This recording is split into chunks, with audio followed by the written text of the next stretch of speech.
Well, Mats Persson is from Open Europe. That's a Eurosceptic think tank that wants European reform. Thanks very much indeed for talking to us. Having listened to the speech, what are your thoughts?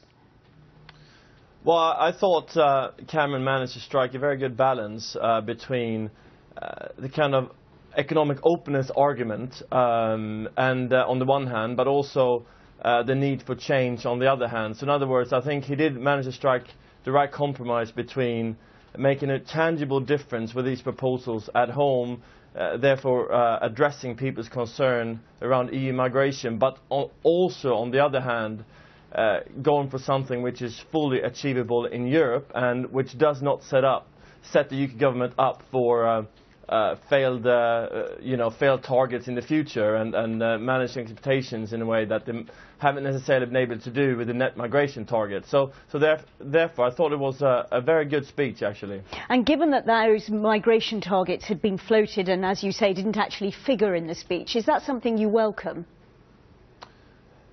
Well, I mean, it's Cameron proposes his main proposal here is to tackle the kind of access to the UK's quite generous welfare system.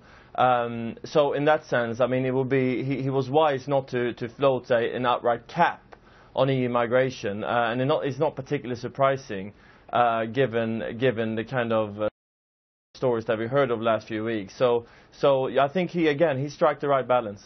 And do you think his proposals, for example, to introduce a 4-year limit before migrants can claim benefits, are they going to work? Are they going to bring the numbers down?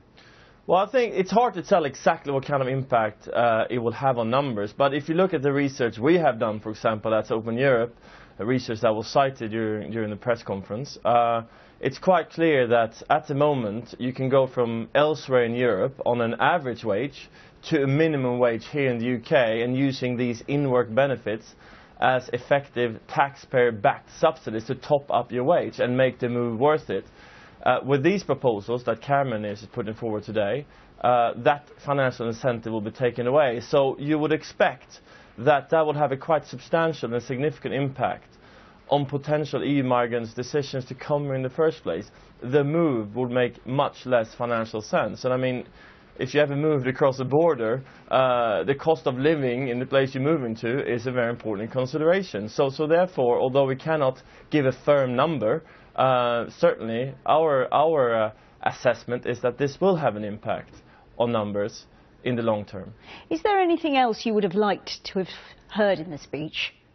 I think what's good about this speech is that there has been a lot of talk about putting caps, putting quotas on EU migrants over the last few months actually, and that in my view would have been a bit of a mistake, because first of all, it's not compatible in my view with EU membership, and secondly, it's in the UK's interest, as Cameron himself said.